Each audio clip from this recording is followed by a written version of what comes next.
हमारे चैनल को सब्सक्राइब करें और पास दिए बेल आइकन को प्रेस करें कि हमारी लेटेस्ट वीडियो आपको मिलती रहे। आइए ले चलते हैं आपको लॉकडाउन की लव स्टोरी के आने वाले एपिसोड की ओर। एपिसोड की शुरुआत कुछ इस तरीके से होती है। मिल्की की मम्मी बबलू और हलचल को कहती हैं कि बबलू और हलचल, तुमने हमारी मिल्की को किडनैप कर लिया, धोखेबाज, बदतमीज, अब देखो हम तुम्हारा क्या करते हैं। मिल्की की मम्मी चप्पल निकाल कर उन्हें पीटने को जाती हैं, तभी ध्रुव उन्हें रोक लेता है, कहता है हम निपटते हैं ना इनसे। नूतन जी कहती हैं कि तुम इतने यकीन से कैसे कह सकते हो बेटा, क्या पता और किसी का हाथ हो। तो ध्रुव कहता है हम आपको प्रूफ देते हैं। ध्रुव कहता है कि जब वो हलचल और बबलू के साथ मिल्की को ढूंढ रहा था तभी उसने उनका फ़ोन मांगा था और उनके फ़ोन में सोनम की मिस्ड कॉल थी। तब ध्रुव का शक यकीन में बदल गया। फिर ध्रुव कहता है कि तभी दूध का दूध और पानी का पानी हो गया और जिसे हम सबसे ज़्यादा करीबी समझते थे वही हमारे दुश्मन निकले। ध्रुव सोनम के पास जाता है और उसका हाथ पकड़ता है और कहता है कि बहुत हो गया नाटक, तुम अपना असली चेहरा दिखाओ। ध्रुव सोनम का हाथ पकड़कर उसे सबके सामने लेकर आ रहा होता है। सब लोग भागने लगते हैं। शीतल जी कहती हैं कि भागो बहू जी, बहुत जल्दी होता है ये, भागो भागो। ध्रुव कहता है कि किसी को कुछ नहीं होगा, हम बता रहे हैं, क्योंकि ये सिर्फ और सिर्फ कोरोना का नाटक कर रही थी। ये सुनने के बाद सब लोग चौंक जाते हैं। ध्रुव कहता है इसी ने उन दोनों के साथ मिलकर मिल्की को उठवाया।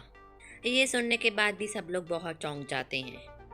ध्रुव बबलू और हलचल को कहता है कि एक बाहर वाले के लिए तुमने हमें धोखा दे दिया। बबलू कहता है कि वो बाहर वाली नहीं है, वो उन्हें हमने हमेशा अपनी भाभी समझा है। तो ध्रुव ये सुनने के बाद बहुत गुस्से में आ जाता है। ध्रुव सोनम के पास जाकर कहता है कि अब क्या करोगी तुम, अब कौन सी नई बीमारी की प्लानिंग करोगी। मिल्की कहती है कि इसकी तो सारी नौटंकी हम निकाल देंगे, इतनी हिम्मत हो गई कि हमारा अपहरण करवा दिया। मिल्की सोनम के थप्पड़ मारने लगती होती है, तभी हलचल उसका हाथ पकड़ लेता है। हलचल कहता है कि ध्रुव को ये हाथ तुम्हें रोकना चाहिए था, पर तुम नफरत के दलदल में इतना फंस गए कि क्या कहें। तभी नूतन जी जाती हैं और हलचल के थप्पड़ मारती हैं। नूतन जी हलचल को कहती हैं कि नमक हराम, जिस थाली में खाया उसी में छेद किया। सोनम तो नूतन जी को तुलसीदास जी का एक दोहा सुनाती और कहती है कि वैसे तो आप रामायण गीता बहुत करती रहती हैं, ये दोहा भी आपने सुना ही होगा, जिसमें साफ साफ लिखा है कि एक अच्छा दोस्त वही होता है जो अपने दोस्त को गलत रास्ते पर जाने से रोकता है। और हलचल और बबलू ने भी वही किया है जो एक अच्छा दोस्त करता है। सोनम नूतन जी को कहती है कि आप जानती नहीं आपका बेटा कितनी बड़ी साजिश में शामिल होने जा रहा था मम्मी जी। सोनम नूतन जी को कहती हैं कि आप स्वार्थ और नफरत में इतनी अंधी हो गई हैं कि आप मर्यादा की सीमा लांघ कर मेरा नाम लांछित कर रही हैं, मेरा नाम उछाल रही हैं। फिर ध्रुव सोनम को कहता है कि मर्यादा बहुत बड़ा शब्द होता है, तुम्हें बोलने में अच्छा लग रहा होगा पर हमें सुनने में बिल्कुल अच्छा नहीं लग रहा। तो हलचल भी ध्रुव को कहता है कि अगर आप ये सब कह ही दी हैं तो आप ये भी बताइए कि ये पूरी कहानी के पीछे कौन था। तो ध्रुव के बाबूजी आकर कहते हैं कि हलचल तुम क्या कहना चाहते हो, हमें कुछ समझ में नहीं आ रहा, साफ साफ बताओ। हलचल कहता है कि वो कौन था जिसने हमें फ़ोन कर किडनैपर का नंबर मांगा।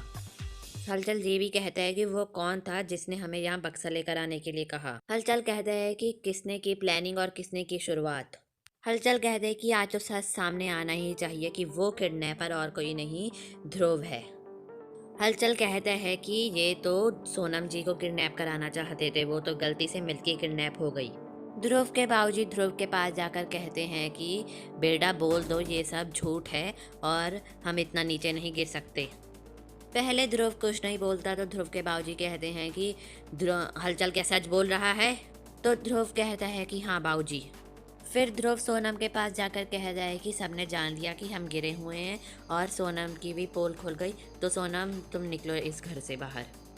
आपको ये वाला एपिसोड कैसा लगा लाइक कर बताएं। अगर आप हमारे चैनल पे नए हैं तो सब्सक्राइब करें और पास में दिए बेल आइकन को प्रेस करें कि हमारी लेटेस्ट अपडेट आपको मिलती रहे।